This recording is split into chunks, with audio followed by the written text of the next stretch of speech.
बिस्मिल्लाहिर्रहमानिर्रहीम। अस्सलाम वालेकुम। कैसे हैं आप सब? आई होप आप सब खैरियत से होंगे। Welcome back to my channel Haniya टिच एंड स्टिच। आज की इस वीडियो में मैं आपके लिए बहुत ही खूबसूरत शर्ट का डिज़ाइन लेके आई हूँ। ये शर्ट हम 2 से 2.5 साल की बच्ची के लिए यूज़ कर सकते हैं। यही तरीका इस्तेमाल करके आप किसी भी एज की बच्ची के लिए शर्ट बना सकते हैं। फर्स्टली मेरी रिक्वेस्ट है आप लोगों से कि अगर आप मेरे चैनल पर न्यू है तो मेरे चैनल को सब्सक्राइब कर लें, वीडियो को लाइक कर लें और ज़्यादा से ज़्यादा फ्रेंड और फैमिली के साथ शेयर करें।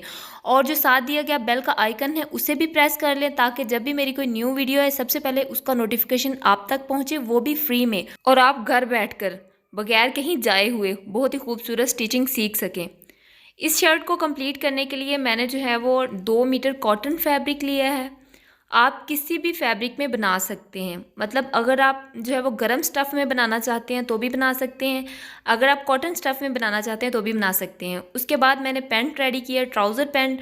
उसका लिंक भी मैं डिस्क्रिप्शन बॉक्स में दे दूँगी, आप मेरे चैनल पर भी विज़िट करें, वहाँ भी आपको मिल जाएगा। अब शर्ट की स्टिचिंग स्टार्ट करते हैं। तो लंबाई इसकी 10 इंच है और चौड़ाई है इसकी 14 इंच। ये 10 इंच बहुत कम लंबाई है क्योंकि हमने इसमें डिज़ाइनिंग करनी है।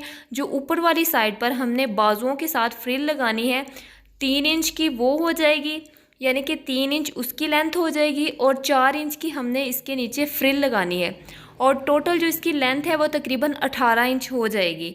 अब यहाँ पर हम जो है वो तीरा मेजरमेंट करते हैं। 3 इंच पर हम निशान लगाएंगे तीरे पर। ये बिल्कुल परफेक्ट मेजरमेंट है और आर्म होल भी हम 3 इंच तक ही रखेंगे। अगर आप छोटी बच्ची के लिए बना रहे हैं तो आपने 2 इंच तक इस पर तीरा रखना है और 2 इंच ही आर्म होल रखना है। अब फिटिंग पर निशान लगाएंगे तो चेस्ट हम यहाँ पे 6.5 इंच रखेंगे और फिटिंग हम 6 इंच रखेंगे। जिस तरीके से मैं आपको मेजरमेंट बता रही हूँ सेम उसी तरीके से आपने इसकी कटिंग और स्टिचिंग करनी है। आपने ये नहीं कहना कि इसकी जो आर्म होल है या फिर इसका तीरा है अगर हम 3 इंच रखेंगे तो वो काफ़ी कम हो जाएगा। ऐसा नहीं होगा, बल्कि उसका गला काफ़ी बड़ा हो जाएगा, फिर वो बुरा लगेगा, फिर आप बोलेंगे कि ये स्टिचिंग अच्छी नहीं हुई। अब इस तरीके से आपने 3 इंच तक ही निशान लगाना है और 3 इंच तक ही हमने कटिंग करना है। अब हम इसे ओपन कर लेते हैं। ओपन करने के बाद इसे करते हैं क्लोज़। अब यहाँ पर हम स्लीव्स रेडी कर लेते हैं। तो स्लीव्स के लिए पहले हम इसकी मेजरमेंट कर लेते हैं, उसके बाद हम इसकी स्टिचिंग स्टार्ट करेंगे। बाजुओं के लिए मैंने फैब्रिक लिया है, यहाँ पे 10 इंच का चौड़ाई है, इसकी लंबाई 10 इंच है और चौड़ाई इसकी है 18 इंच। इस तरीके से हम इसे डबल फोल्ड करेंगे, यानी कि बाजुओं को हमने सिंगल नहीं बनाना, इसको हमने डबल फोल्ड करके बनाना है। अब इस तरीके से 4 फोल्ड हो चुके हैं। अब पहले हम आर्म होल मेजरमेंट कर लेते हैं। तकरीबन 8 इंच आर्म होल आ रहा है। अब वहाँ पर हम इस तरीके से गुलाई दे देंगे। जिस तरीके से आप वीडियो में देख रहे हैं सेम उसी वे से आपने इसकी कटिंग कर लेनी है कि एक तरफ से छोड़ के जो ओपन वाली साइड है उस साइड से हमने गुलाई देनी है। अब इसे ओपन कर लेते हैं। अब गुलाई के सेंटर में जो पार्ट बच जाता है उस पर हम बड़े टांके की सिलाइयाँ लगाएंगे और इसकी स्टिचिंग कंप्लीट करेंगे। अब फ्रिल के लिए हमने फैब्रिक यहाँ पे लिया है। बड़ी फ्रिल हमने रेडी करनी है और छोटी फ्रिल रेडी करनी है। 2 फ्रिल हमने इस पे लगानी है। अगर आप 3 लगाना चाहते हैं, इसको मज़ीद ज़्यादा प्यारी लुक देना चाहते हैं तो 3 भी फ्रिल इसमें लगा सकते हैं। अब एक दोनों की जो चौड़ाई है वो सेम है, यानी कि 18 इंच, और जो इसकी लंबाई है, एक की 3 इंच लंबाई है और दूसरे की है 4 इंच। यानी कि जब एक तरफ से हम फोल्ड करेंगे और दूसरी तरफ से हम बड़ा टांका करके सिलाई लगाएंगे तो इसकी जो लेंथ है वो बिल्कुल बराबर हो जाएगी। एक की 3 इंच रह जाएगी और दूसरे की 2.5 इंच। अब फ्रंट साइड पर हमने लेसिस से डिज़ाइनिंग करनी है, तो पहले हम सेंटर पर एक निशान लगा लेंगे।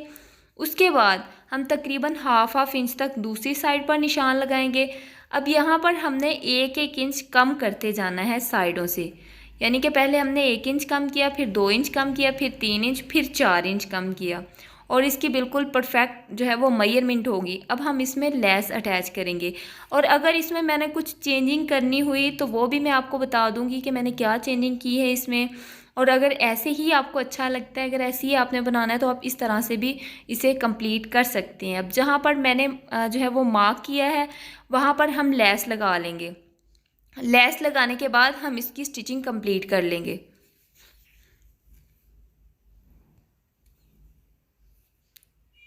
यहाँ पर हमने लेस लगा ली है। अब हम इसे फोल्ड करेंगे, यानी कि जो हमने ऊपर वाली आर्म होल यानी कि कंधा हमने जो रखा है, अब कंधे को फोल्ड करेंगे। यहाँ से स्टिचिंग थोड़ी टफ हो सकती है क्योंकि यहाँ से हमने लेस लगाई है और लेस पर मशीन जो है वो इतनी ज़्यादा आसानी से नहीं चलती।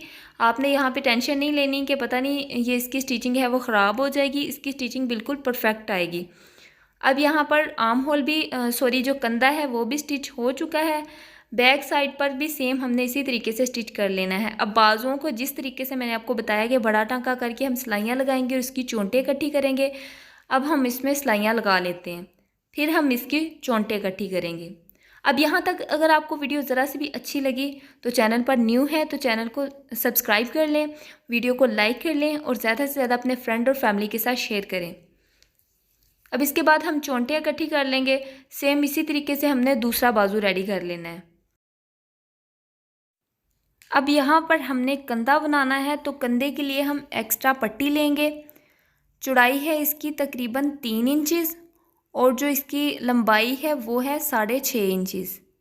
3 इंच से थोड़ी सी कम है और दोनों साइडों से पहले हमने इसे फ़ोल्ड किया, फिर अंदर की तरफ हमने थोड़ा थोड़ा एक्स्ट्रा कपड़ा देके इसे फ़ोल्ड किया ताकि इसकी फिनिशिंग जो है वो बिल्कुल ऊपर की तरफ आए और जो भी इसकी रफ़ वाली साइड है वो नीचे की तरफ चली जाए। अब चुनट को हम इसके अंदर देते हुए गुम सिलाई लगा लेंगे ताकि इसके धागे वगैरह बाहर नज़र ना आए और बुरा ना लगे। अब इसको कंप्लीट करने के बाद जो हमने बड़ा टांका करके सिलाइयाँ लगाई थी वो हम सिलाइयाँ निकाल लेंगे ताकि इसकी फिनिशिंग बहुत ही प्यारी आए। अब सेम इसी तरीके से हम दूसरा बाजू रेडी कर लेंगे। अब दूसरा बाजू रेडी करने के बाद हम अटैच करेंगे फ्रंट साइड के साथ। फ्रंट साइड के साथ हमने इस तरीके से अटैच करना है कि जो फ्रंट वाला पार्ट है उसको हमने उल्टा रखना है और बाजुओं वाली जो साइड है उसको हमने सीधा रखना है। पहले हमने एक सिलाई लगानी है और यहाँ से तकरीबन हमने 2 सेंटीमीटर तक वक्फा छोड़ देना है ताकि हम जब आर्म होल सिलाई करें तो जो सिलाई है वो इसके बिल्कुल ऊपर आए। अब देखिए यहाँ पे मैंने तकरीबन 2 इंच का वक्फा छोड़ दिया, सॉरी 2 सेंटीमीटर का वक्फा छोड़ दिया था। अब हम उल्टा इसे करेंगे और उल्टा करने के बाद हम आर्म होल की स्टिचिंग कंप्लीट कर लेंगे। अब यहाँ पर भी अगर आपको समझ नहीं आई तो मैं फिर से आपको समझा देती हूँ दूसरा आर्म होल लगा के कि किस तरीके से हमने इसकी स्टिचिंग की है। यहाँ से स्टिचिंग थोड़ी टफ़ होती है लेकिन अगर आप यहाँ से सीख लें या बना लें तो ये इतनी ज़बरदस्त स्टिचिंग हो जाती है कि आपको यकीन नहीं आएगा कि ये वाकई ही मैंने रेडी किया है।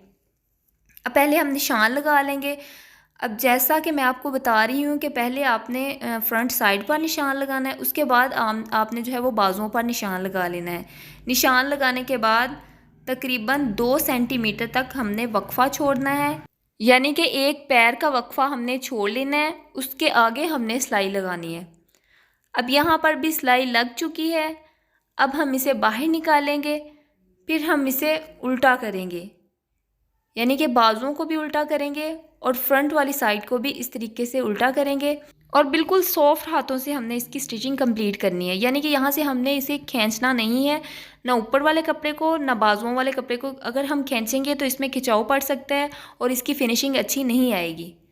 अब यहाँ पे भी हम बाजुओं को कंप्लीट कर लेते हैं। सेम इसी तरीके से हमने इसको भी बैक साइड पर लगा लेना है।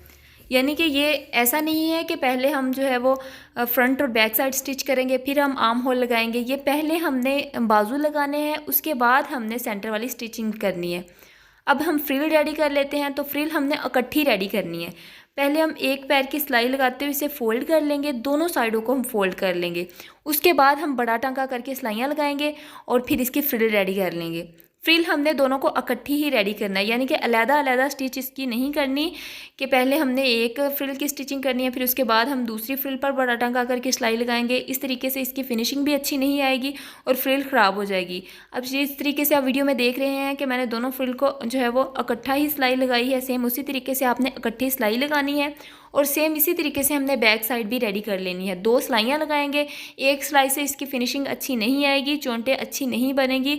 यहाँ पर हमने डबल सिलाई ही लगानी होती है चोंटें खींचने के लिए और बहुत ही सॉफ्ट हाथों से आपने इसकी चोंटें खींच लेनी है और चोंटें बिल्कुल फ्रंट साइड के बराबर होनी चाहिए, यानी कि जो हमारा दामन है उसके बिल्कुल बराबर हमने इसको कर लेना है। सेम इसी तरीके से बैक साइड की जो फ्रिल है वो भी हम इसके बराबर कर लेंगे।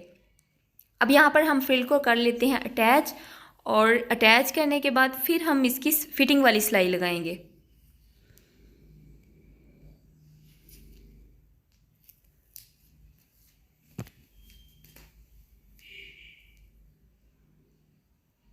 अब इसके बाद मैं बैक साइड पर भी फ्रिल अटैच कर लूँगी और उसके बाद फिर हम इसकी फिटिंग वाली सिलाई लगाएंगे। अब फिर इसकी और ज़्यादा इसको मज़ीद फिनिशिंग देने के लिए इसके ऊपर भी एक एक सिलाई लगा लेंगे।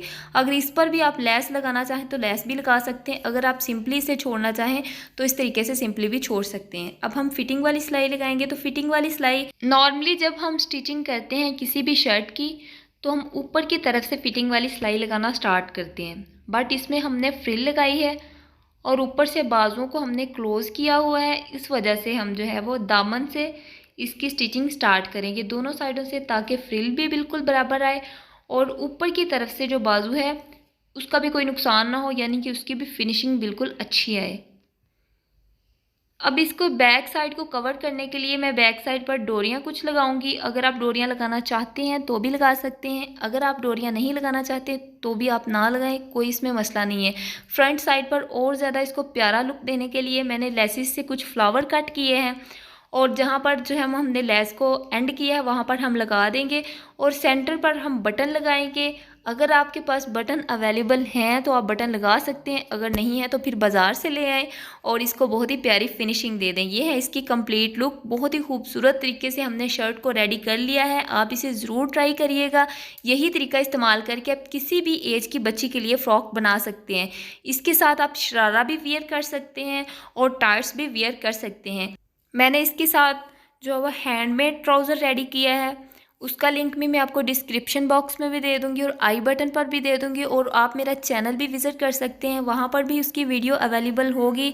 आप जो है वो भी इसके साथ ज़रूर ट्राई करिएगा। बैक साइड पर मैंने लगाई है इसके डोरी बहुत ही खूबसूरत तरीके के साथ, ताकि जो गला है अगर वो बड़ा भी हो तो कवर हो सके। ये है पैंट इसकी जो मैंने रेडी की है। मिलते हैं नेक्स्ट वीडियो में, तब तक के लिए अल्लाह हाफिज़।